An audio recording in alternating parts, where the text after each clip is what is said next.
So you want to use technology in the classroom. So why do we need to use it? Why teach with technology? We're going to take a look at why teachers should use technology in the classroom and how we can use it effectively.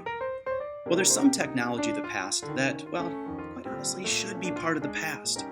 Nobody's teaching math anymore using a slide rule. At least I don't think they are. I checked around campus everywhere trying to find one, and guess what? Not a single one to be found. Well, the same is true with our textbooks. Soon comes a day when a kid walks into the classroom and takes a look at your book and he says, "Hey, what's the deal with this thing? Where is the power button? Can't turn it on." Right. Well, that day may be coming sooner than what we think. So what helps a teacher go from this to this? Well, that's what we're going to talk about.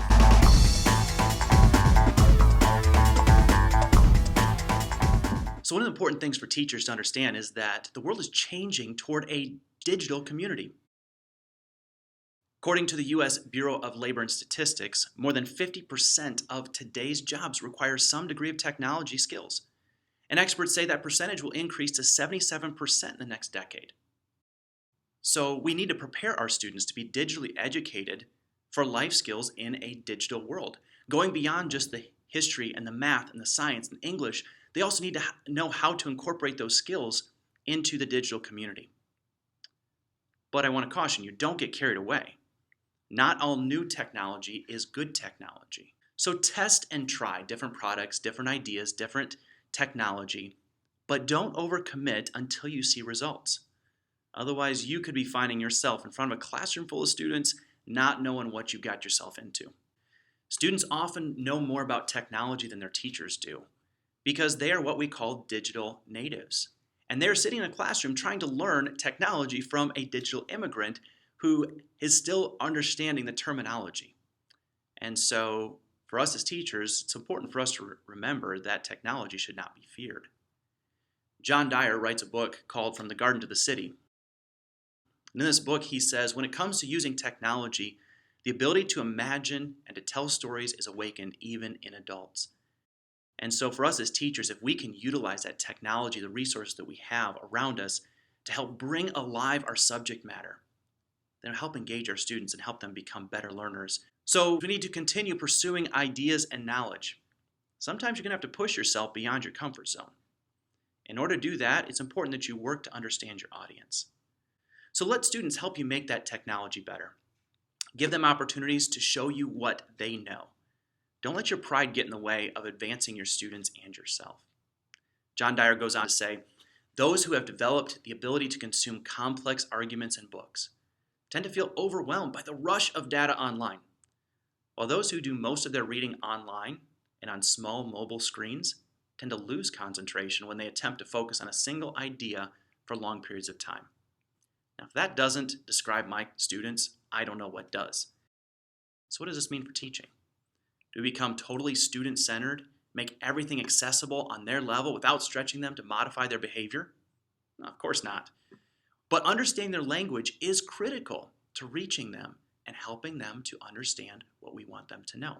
So because we understand that there is a language barrier between students and teachers when it comes to technology, let's take a look and see how we can break down that digital language barrier and learn to incorporate technology into our content within the classroom more effectively. First of all, utilize photos and videos because they're critical to enhancing your classroom. And if you do nothing more than that, at least you are bringing in some live action into your students and engaging them in something they'll recognize. Somebody once said that a picture is worth 1,000 words, but yet a video is worth 1.8 million. Let students take virtual tours. This is something I've often used in my history classes. When we can't take a field trip somewhere, we'll get online and we'll get to walk through one of the ancient palaces, or we'll get to walk through the White House, and they can see it for themselves without the expense or the time and travel to get there.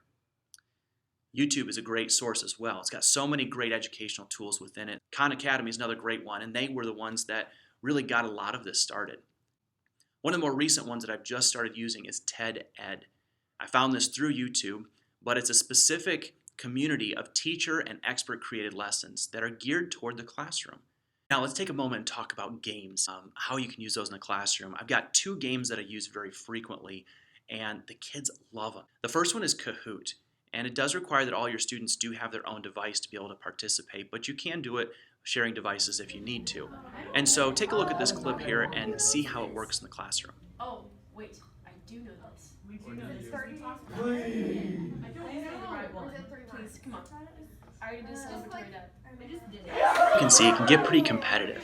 As the students see the question up on the screen, they're racing to see who can answer it fastest. You get more points the faster you answer.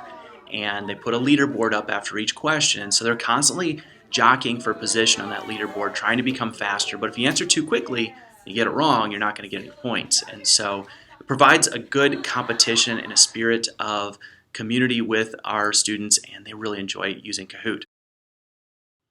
So Quizlet Live is another one of my favorite tools to use in the classroom, especially for review or sometimes even introducing new content. And this is different from Kahoot in the fact that Quizlet Live allows the students to work together as a team and collaborate with one another. And so you've got these little pods all around the classroom that are trying to answer the same question, and if they get it wrong, their whole team goes back to zero, which nobody wants to do. So it's again built on the idea of competition and speed and trying to master the concepts before you can advance and go on to the next challenge. So take a look here at how it actually looks in the classroom. Find your team. And here we go.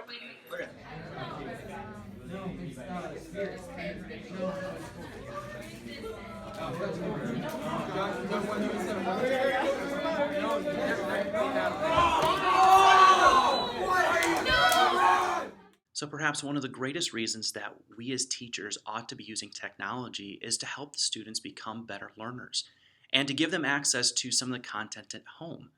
So one of the things that I have used for quite some time is online learning management systems. Now, my school didn't always have this, and so there are a number of free ones out there that you can find. Personally, my favorite was Edmodo. And I loved using that because I could upload my PowerPoint slides, I could upload quizzes, I could have them turn in homework, they could email me, ask questions, we could have discussion online. And so that one's free to use and it's very user friendly. It's set up very similar to Facebook. You can also use videos and podcasts, very similar to the one you're watching here. And so you can upload these videos or these podcasts to your personal website, maybe YouTube or Vimeo. Most students are not going to want to sit down and watch an entire classroom lecture. They're going to want to sit down for a 10-minute video. And so I try to keep mine in that neighborhood of 8 to 10 minutes if at all possible. Try to use some online study tools and provide those for your students. I mentioned Quizlet Live. Now, Quizlet also has a series of flashcards, and there's a number of great study tools for students to be able to use there. Most of my students are using Quizlet right now. Another one that I've started using this year is Lizard Point Geography. It is a free tool that allows them practice for learning how to label locations of maps on the globe. YouTube Live is another one I've not done a whole lot of experimentation with, but YouTube Live does allow you to record your classroom lessons or even stream online. A number of teachers I've talked to have started using this for after-school study sessions.